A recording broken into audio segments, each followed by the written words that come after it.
The Supreme Court's conservative majority is poised to permit the creation of the nation's first religious charter school funded directly with taxpayer dollars, potentially overturning a state Supreme Court ruling in Oklahoma. Of course, this decision is going to have staggering implications for education and lots of conversations happening around the separation of church and state. I've asked my friend Mike Farris to come on the show today and talk with me about this. It's going to be a great conversation and it's going to be informative. This is the Heidi St. John podcast. I'm glad you're here. Stick around. I think you're going to be encouraged.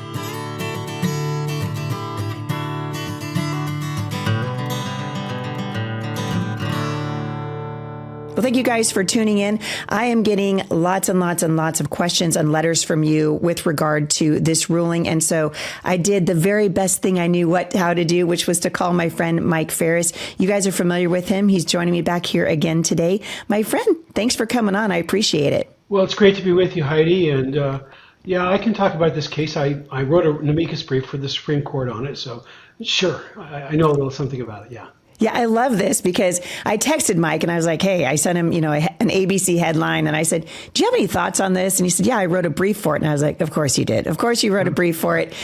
This is a divisive issue, Mike. And I would say that the letters that are coming into me are probably split 50-50, people for it, people against it. But emotions are running high. And so I kind of like to start there. Talk to me a little bit about why this is such an emotional issue. Well, people care about religion, they care about freedom, and they care about the Constitution. And this case lies at the intersection of all those principles. And there's also a lack of clarity about the constitutional rules that are involved here that in large part has been due to the Supreme Court itself over the last 75 years or so. And so it's easy to get some misunderstandings, and it's also easy to misunderstand the facts a little bit about how the facts came down actually in Oklahoma. So, but I need to give a couple of caveats.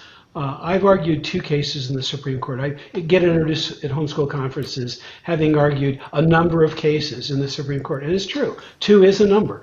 The first of those two cases, I argued in 1985. It was on this very issue. And the issue in that case was a young man from Spokane, Washington, named Larry Witters. Larry was going blind. And under the state of Washington's vocational rehabilitation program, he was entitled to get funding to go to school to get a vocation that he could keep doing after his vision was completely exhausted because of the disease that he had, macular degeneration. And he was going to Inland Empire School of the Bible in Spokane to become a pastor or a missionary or just a religious vocation of one of that sort. And the state of Washington took the position that it violated the state and federal constitutions for Larry Witters to be able to use his money from the state of Washington to go to Bible college and become a pastor. Now, I like everybody just to park their emotions and thoughts about this at this point and ask themselves a question. Think about the GI Bill. People serve in the military, it started after World War II, and you could go to any college you wanted through the GI Bill. And you could go to Bible college, you could go to seminary, you could go to law school, you could go to the most left-wing school in the country, you could go to any college at all, because the aid was to the individual. And how the individual used his own resources was up to that individual. And so I've yet to meet a person who thinks that that's wrong. There are probably some, exception to the rule lurking out there someplace, but I've never met that person.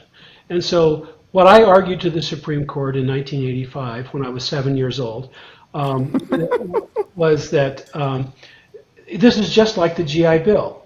The class of people involved were blind people rather than veterans, but the principle is the same.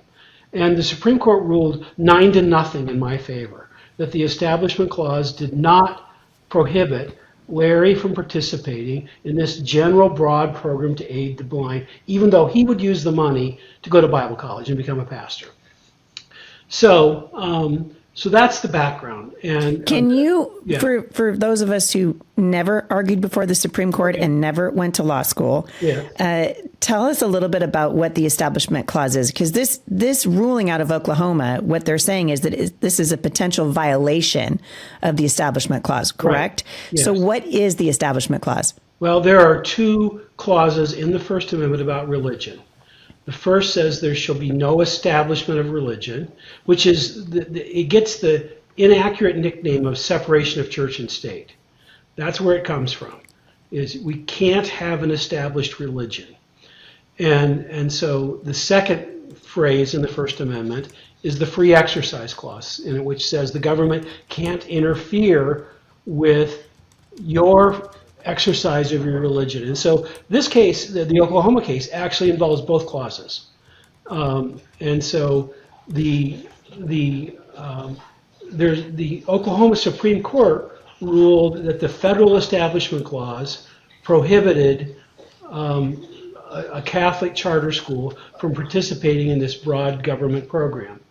And that's what I wrote about in the Supreme Court. I didn't write about the Free Exercise Clause issue, because I argued one of the most important cases in the prior decisions of the Supreme Court on this very subject, and the only one that was 9-0. So the Establishment Clause means how much can the government be involved in endorsing religion is basically the question. And what's clear is we can't have an official government denomination. In the colonial era, Virginia was an Anglican colony. Massachusetts was a congregational colony. Pennsylvania was a Quaker colony with a lot of freedom for everybody, and Maryland was more of a Catholic colony. But there were official religions of many of the colonies in that period of time. And when we adopted the First Amendment 2 years after we started the federal government, we said no, at the federal level, no official establishment of religion is permitted. Now, does that permit people to pray before Congress starts, or to have chaplains in the military, or to have the Ten Commandments posted in the schoolroom, or have a nativity scene at the city hall? All these kinds of questions are decided under the Establishment Clause. How religious can the government be? And so in the area of of educational choice, it's boiled down to this.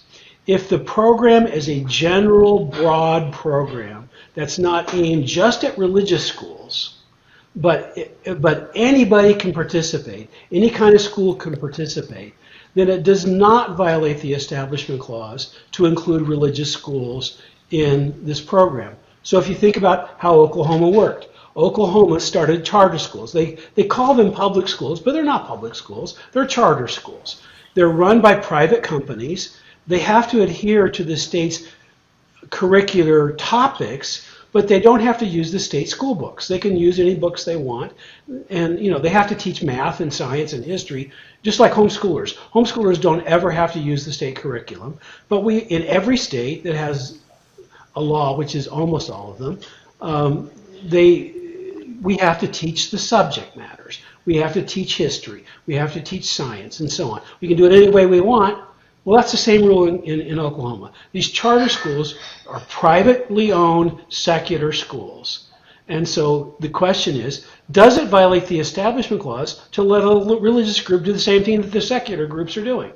And there's abundant Supreme Court precedent, including the case I argued in the 1980s, that says no, it does not violate the Establishment Clause to do that. So that part. So are they already taking government money? I think this is a confusing issue. When people think of charter schools, right. I know this is true here in Washington State, we automatically link them to public funding, thereby confusing them with public schools. So are they already taking government money? Well, every form of educational choice involves taxpayer money.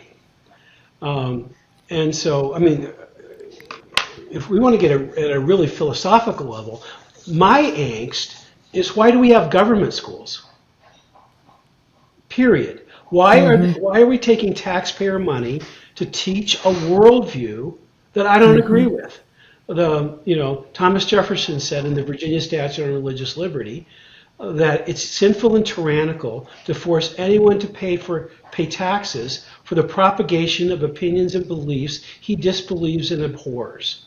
And so my problem starts with public schools, and so to me, the rule is either everybody gets funding or nobody gets funding.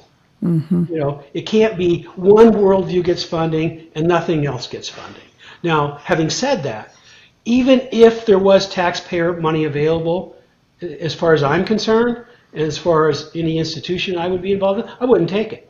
But that's a personal decision. I don't want the government to discriminate against religious people, but I would never take it because I want to keep my freedom. In fact, behind my head is a picture of Barbara Hodel Center at Patrick Henry College that I started. Patrick Henry College has never, and it's in our documents that I wrote, it would be a violation of the fundamental charters to ever take government funding.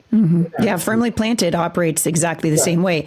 And you and I share this passion. Explain to people why it is such a slippery slope to take education funds, because this is a conversation that's happening around the country right now as it relates to homeschooling. Yeah.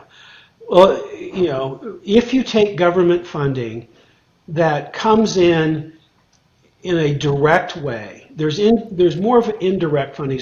I'm okay if we get to deduct stuff from our taxes because there's a beaten path for giving to your church, and they can't control what your church says just because you deduct it on your taxes. Okay. So if we put that aside, I don't want to get a check from the government for my homeschooling. I don't want to get a check from the government for Patrick Henry College because of the possibility of government controlling the content. And so because I'm a stickler for freedom, that's how I will do it. Now, on the other hand, that's a choice I want to make. I don't want the government to make it for me and to make it in a way that punishes people who have a different view. And I especially don't like the idea that we're funding only one worldview. That bothers me considerably. And so, I'm kind of a mixed bag. I don't want the government to discriminate against religious speakers, but I'm not ever taking your money. So, Well, and we're seeing this bear out. I mean, we've seen this in Utah for sure. I've been talking about this on my show, that when they went ahead and said, okay, you can use government funds for homeschooling, the very next morning, the headline of the Salt Lake Tribune was the teachers union yelling and screaming about, if it's going to be taxpayer money, then we want to control the curriculum that these people are going to be purchasing with taxpayer dollars. And that is the inherent risk, right? It is the risk, and it's a risk I'm not personally willing to take, but frankly, I don't want to see the monopoly prevail. I'd like to see people who have different views than me break the monopoly. So I'm happy to let them break the monopoly, and I want to be over here on the side doing my thing in freedom. Well, this is this is the nuts and bolts of the freedom of speech issue too. Like, I may not agree with you, but I'm going to defend your right to say whatever's on your mind. Right. But you're not going to come, if you want to say whatever's on your mind on my turf. No. No. Right. No. Yeah. My house, my rules. That's right. My website, my rules. Yeah. My Facebook page, my rules. My church, my rules. Yeah. But vis-a-vis the government, yeah, I'm going to defend your right to say what you want to say.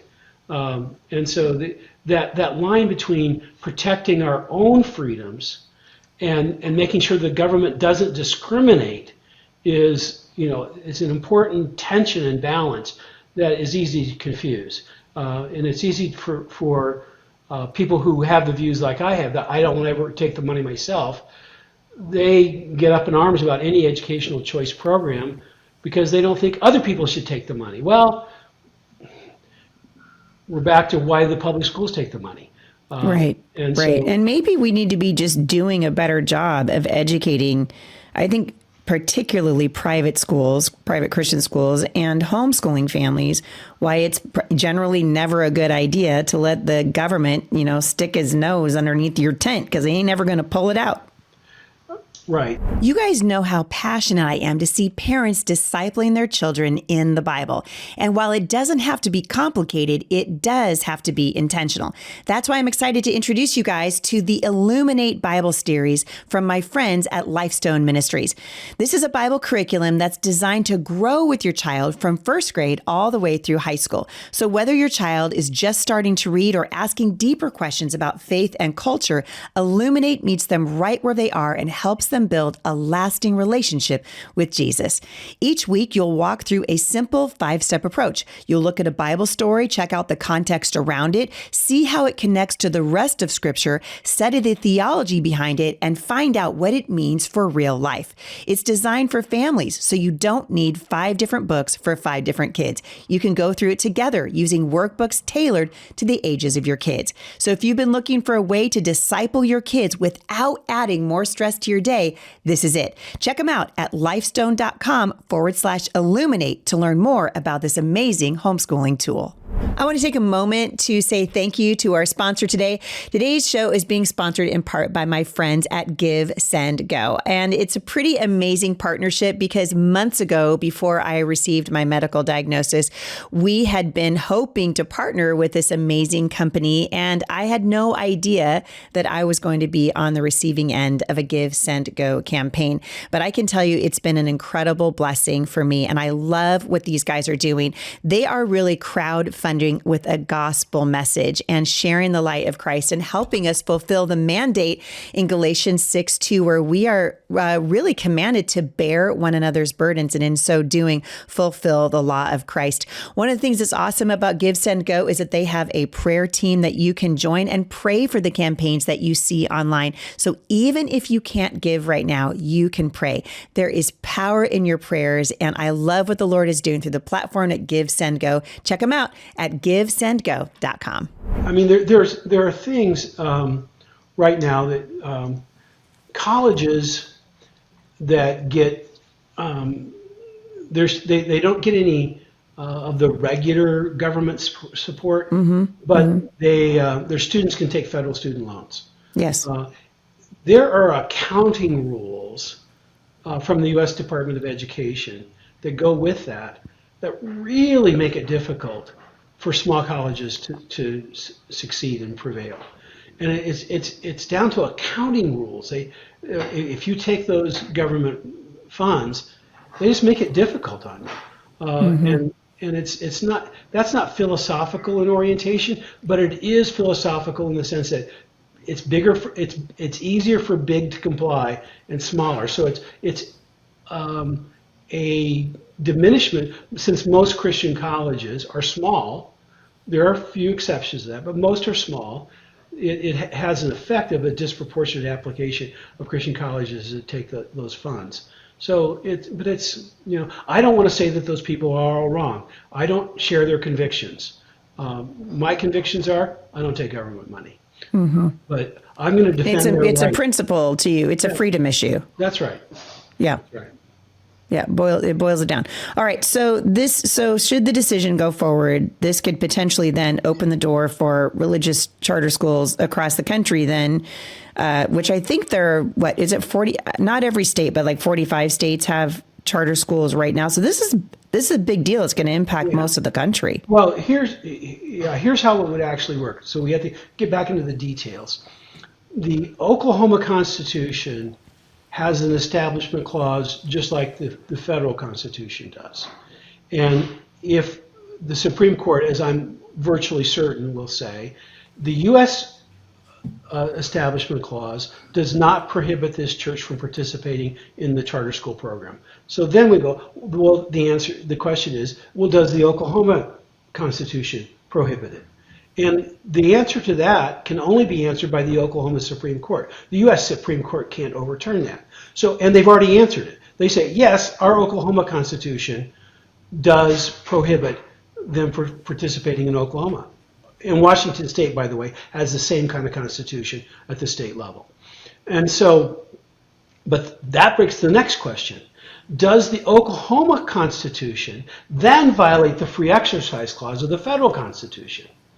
And there are cases on this. Montana's Constitution it was very similar to this. And they had not in the charter school program, but it's just a school choice program where they were giving vouchers or tuition tax credits. I don't remember the details, but it's one of those two things. And if you went to a private secular school, you could get we'll call it vouchers. You could get the voucher. But if you went to a private religious school, according to the Montana Supreme Court, you couldn't get the voucher. Well, the U.S. Supreme Court said, no. The federal free exercise clause means that you, even in your state constitution, can't treat religious people as second-class citizens. It's discrimination. Yeah, and so the free exercise clause then kicks in to say that the state constitutional provision violates the free exercise clause. And that's the real battle in the Oklahoma case. The Establishment Clause side of it is comparatively easy, even though the Oklahoma Supreme Court got it wrong. But this is just, it's an extension of the Montana case, the Espinoza case, that's called. And so in that case, it was educational choice, not a charter school. So the only difference is how is a charter school different than vouchers? Well, the difference is the voucher goes to the kid or the parents. In a charter school, the money goes to the entity running the school. Well, so what? There was a case like this that came from Philadelphia for foster care agencies. The state of Pennsylvania wouldn't let the Catholics run an adoption agency, which you had to be chartered by the state to run an adoption agency, and they wouldn't let the Catholics run an adoption agency because the Catholics wouldn't let same-sex couples and transgendered people adopt kids. And so the Supreme Court of the United States said that violated the free exercise clause. They were following state law on this, maybe, but they were punishing Catholics, treating Catholics as second-class citizens, and not letting them get a state charter for foster care because they wanted only traditional families to adopt kids through their program. They weren't trying to stop other agencies adopting, letting other people do their thing and adopt whoever they wanted to adopt. But the Catholics said, we're going to do it this way. And the Supreme Court ruled in their favor. And so when you boil all those cases down, there's a lot of precedent on this, and there's a very strong opinion against discrimination against religious people. And so I think that the better money here is on saying that the Oklahoma law is going to be the Oklahoma decision to kick the Catholic school out of the charter school program, that decision is going to be overturned. What do you make of Amy Coney Barrett recusing herself? Well, she's Catholic. Well, that's not the reason. There are, I don't remember the exact number, but Justice Scalia's Catholic, Justice Alito's Catholic, Justice Kennedy's Catholic. That's true, yes. Now, there's a majority of Catholics. It may be like Justice Kavanaugh's Catholic. Justice Gorsuch is Episcopalian. So every Republican-appointed justice is either Catholic or Episcopalian. But in any event, she is personal friends for 25 years plus with the Notre Dame law professor that dreamed up this program in Oklahoma. Ah, I see. And so she that professor really pushed this forward, and it's likely that before she was a judge, she may have actually helped that professor with some of the legal work, whether it was applied to Oklahoma or not, because the Notre Dame professor does this in multiple states, and it's possible that Justice Barrett had worked on this, the academic part of this project, when she was at Notre Dame Law School with this other professor. Wow. All right. Well, then that makes more sense. So going forward, it sounds to me like you think the Supreme Court's inclined to do this, right? You think they're going to go ahead and pass it. So this will be then the first taxpayer-funded religious charter school to exist in the United States. What's that going to do for changing the landscape, and does it affect homeschooling? I don't think it affects homeschooling. Well, yeah, not directly. It affects the states that have charter schools but won't let religious groups participate. That's going to change. And so Washington State would certainly, that's going to change. Now, if a state doesn't want to have any form of educational choice at all, there's no Supreme Court rulings whatsoever that would force them to adopt some form of educational choice. That is a completely political decision. And so the basic rule is, once you make the political decision to fund alternative forms of education, you can't kick religious people out of the program. If you just think of that as a general principle, that would be the rule that would likely, I mean, if what I think is going to happen does actually happen, that will be the net effect of it. And it's just another application of a long-standing rule.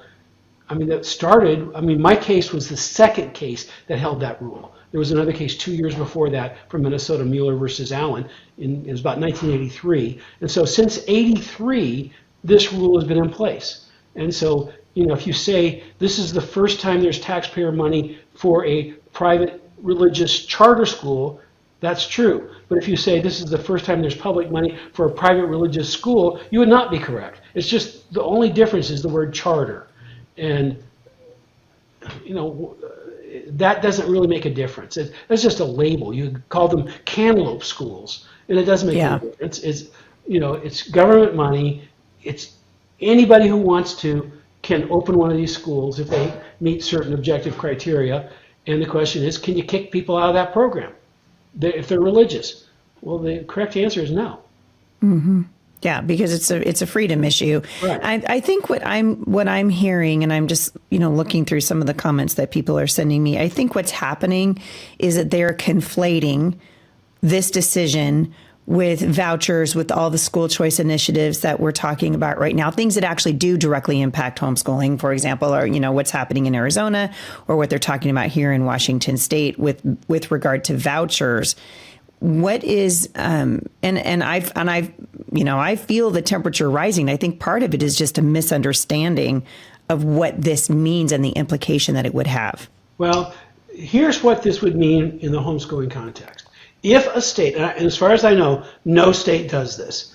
If a state decided that it was going to give government funding for secular homeschooling, but not religious homeschooling, this case would say that approach is unconstitutional. But if a case does not fund homeschooling, this doesn't have any application whatsoever. And so it only applies when a state makes a discretionary decision to offer government funding for some form of homeschooling. When that happens, they can't keep religious people out of the program, nor could they say you can't be religious. Could they make your life difficult?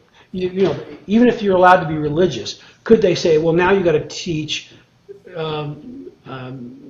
critical race theory? Well, probably, maybe. Well, I mean, this is kind of the risk that you run. One of the moms wrote into me and said, all right, so now if the Church of Satan decides it wants to open a charter school, do I then have to fund it with my taxpayer money? Well, those are already open. Right. But she's saying that's true. I think she's saying if this decision goes through and the charter school down the street from her decides to become a charter school of the Church of Satan, can we stop that? And I'm like, I don't think so. No, but the economy would stop that. Because they wouldn't get enough kids to come to a place that actually called itself the Church of Satan. But when you teach that man evolved from primates, when you teach that there are no moral absolutes, when you teach that God is irrelevant to our lives, I ask yourself, what's the difference? I think people need to realize there are really only two categories of people. There are saved and unsaved. That's exactly right. Yeah, that's Ken Ham's position too. He's like, we have to start arguing from the position of there's God's word and then there's man's word, and those are the two categories in which every other argument is based. Exactly. And so, but Parents of teens, listen up, because I have found an awesome Bible discipleship program that I think you're going to love.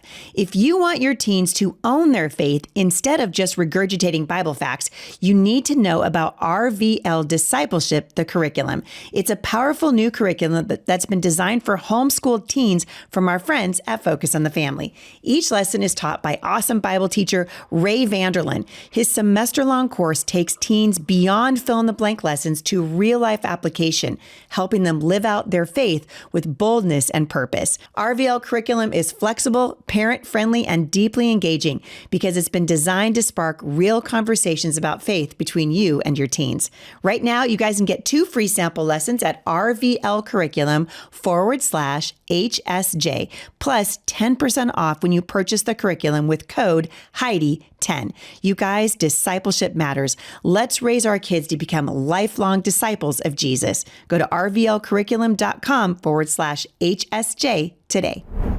in theory, a satanic charter school could start, but it won't ever make it. Well, the market's not going to support it, is what you're saying. Yeah. I mean, you can't strip their right because they have the right.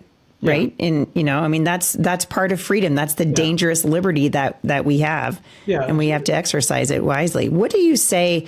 I mean, this doesn't really, but I think just based on the questions I'm getting, if you're up for it, I'd love to just get your opinion on vouchers and people who are considering using. So for context, and I've talked about this a bunch of times on my show, I have been very vocally against. I'm a huge proponent of school choice here in Washington State. I ran on it when I was running for Congress.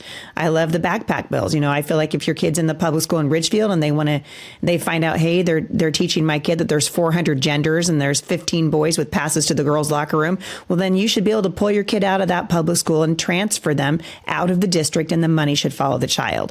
And so the backpack bills that are sort of popular here in the Northwest, the conversation then came up, well, then should homeschoolers take government money? And I have always said no. In Eastern Washington, private homeschooling was decimated by the parent partnering programs that became popular about 15 years ago, and people just started homeschooling their homes. When I put it in air quotes, homeschooling their children through the state by sending them to these programs. Well, when the people in Western Washington found out that Eastern Washington was using vouchers and parent partnering programs to give their kids riding lessons down at the local equestrian center, then it was almost like jealousy. Well, how come I can't do that and the homeschool parents are doing it?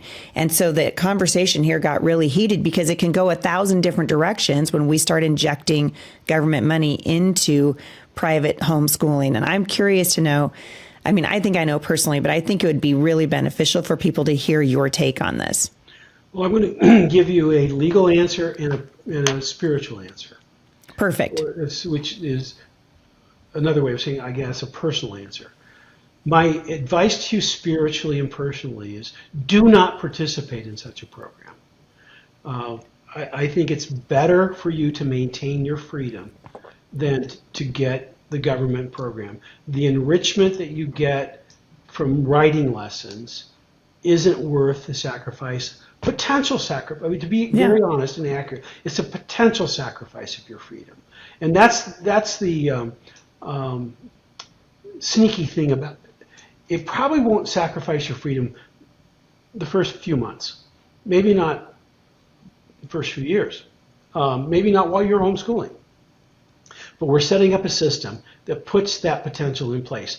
I'll never forget a conversation I had with a pastor in Switzerland, that he was the president of Christian Solidarity International, and I was the vice president, which is a board position, it sounds staff position, but it'd be like the vice chairman of the board. In Switzerland, everyone has to pay a tax to either the state Protestant church or the state Catholic church. And it's like 1% of your income, something like that. And then there are free churches that get no government funding whatsoever. And so if you want to go to a free church, you got to pay your tithe, but you also give to your actual church. And he said, my friend, the state church Protestant pastor, supported by tax funding for all these years, he said, it has destroyed our church. That source of funding has destroyed the spiritual integrity of our church. And so that's what happened in Eastern Washington. Yeah. I mean, I watched it happen in real time. Yeah. So I would tell people, do not participate. Don't take the government money. Now, on the legal side of it, I don't like government discriminating against religious people. So if they're going to write a bill for homeschoolers to get, a voucher or a tax credit or something, I don't want religious people left out of it. But I would tell every person I can meet, whether they were religious or not, please don't participate. And so. But do you think it sets us up for the potential of legislation then being introduced that would require oversight? And we hear these complaints all the time. Yeah. And the reality is, if for example, if Firmly Planted were to take government money, which it never has and it never will, because like you guys, it's written into our charter here. But if we were to do that and take government money, then the government actually would have the right to go, what do taxpayers want to know, what are you doing with my money? I mean, that's kind of the bottom line, isn't it? Well, yes. I mean, there's a Supreme Court decision on this as well. And I hate this decision, but it's the name of the case is evading me, but it's from the 1980s, and it involved a welfare mom.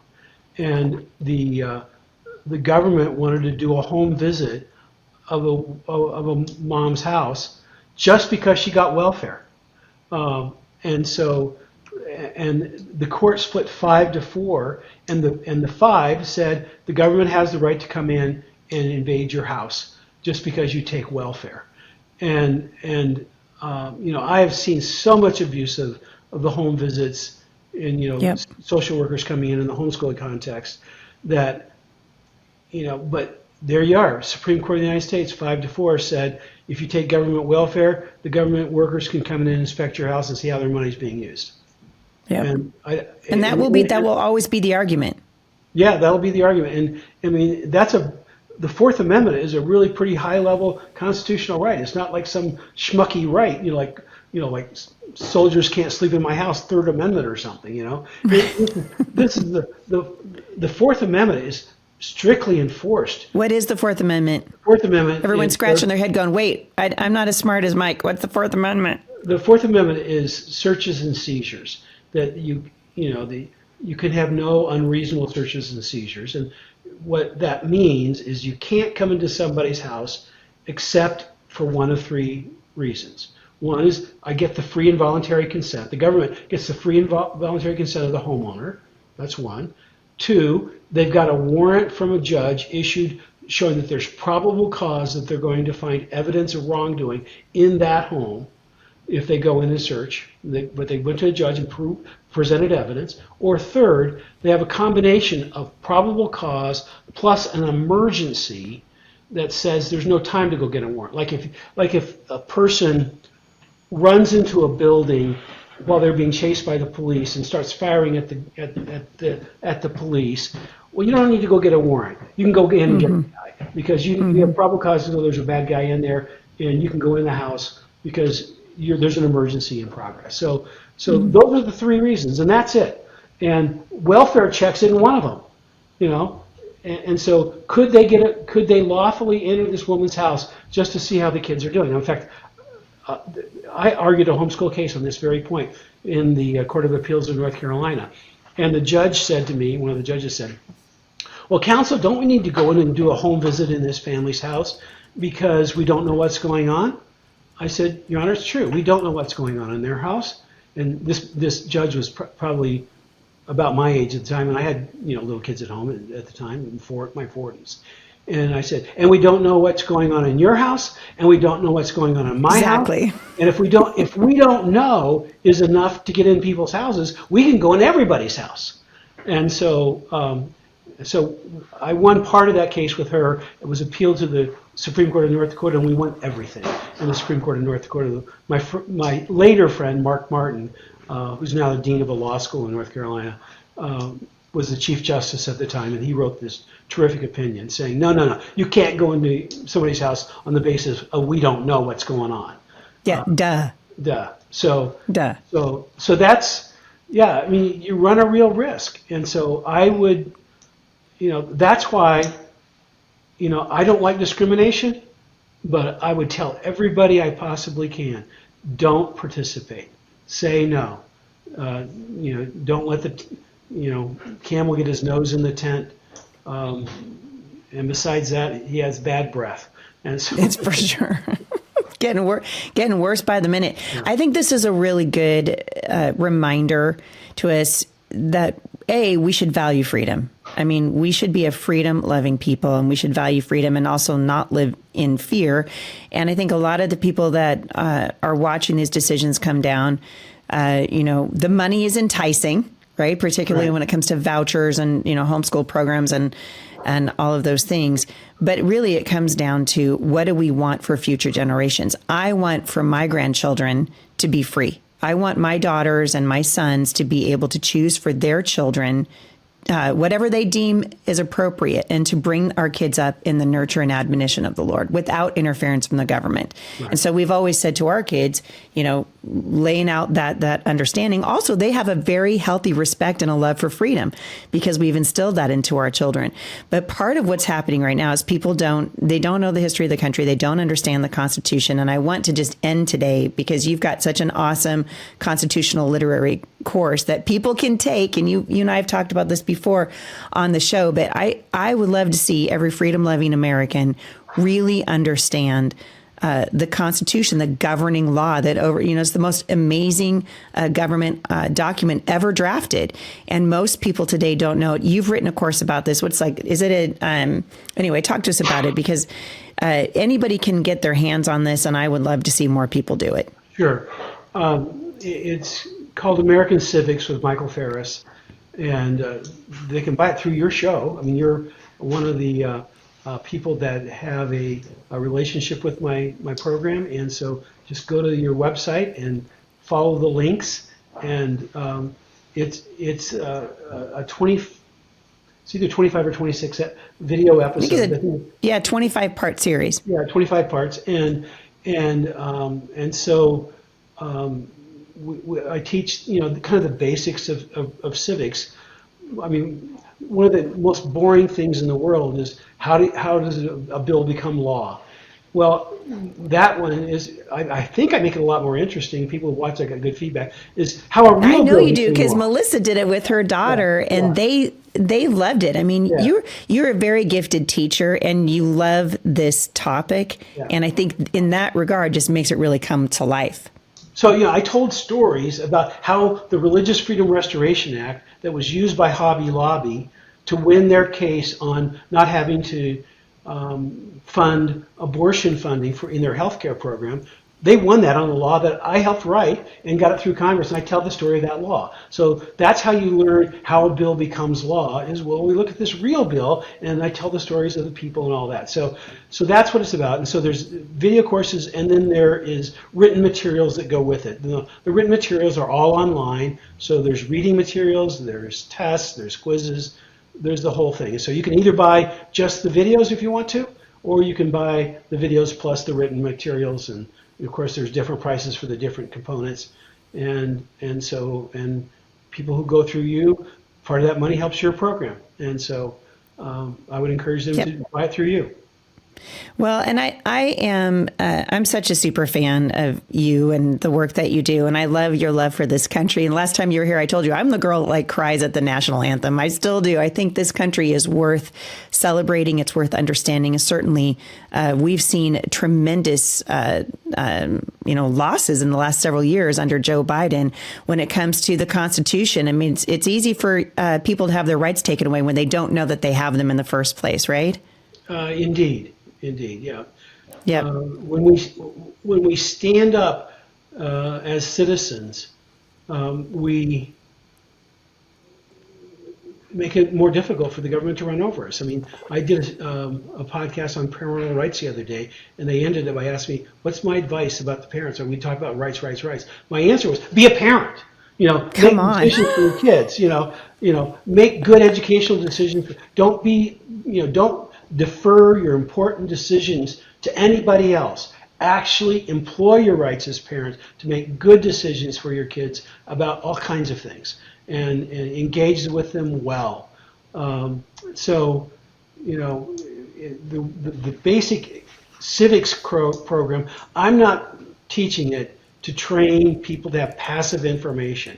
I want to train people who want to impact the country for good, whether that's impacting the country for good in a modest way, like every citizen should, or some people get called to do more active stuff. And it can be the launching pad for that. And, I now have trained at least 6 lawyers who've argued cases in the Supreme Court of the United States. And, the Solicitor General of Indiana, I trained him, and the former Solicitor General of West Virginia, I trained her.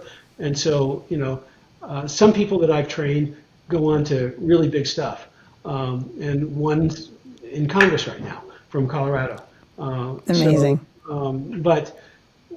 So take the course and your kids will be in Congress someday. I love that. It's American Civics with Michael Farris. Mike Farris, you are a national treasure. Thank you for coming on the show today and talking about this. I feel like this was a really encouraging conversation because I think that the tendency is for people to get polarized and start, lobbing bombs at each other over social media. And there really is no need for that. I think we can have a civil discussion about it and get educated. And you've been really helpful. I appreciate you taking the time to come on the show today. Thanks a lot. I'll see you soon, I hope. Thanks, Heidi. All right, you guys want more information on American Civics with Michael Farris, you can head on over to the mentions today, and Melissa and I will make sure and get that in the show notes. Thank you guys so much for listening. I hope you share this podcast and really just educate people about what's going on with these decisions. And really, we should become more educated about the Constitution. Check it out, American Civics with Michael Farris. Thank you guys so much for listening. And thanks to our sponsor today, the Functional Medical Institute is sponsoring this show. Check them out at homeschoolhealth.com. You guys get off the bench, get onto the battlefield, and I'll see you right back here again at the intersection of faith and culture.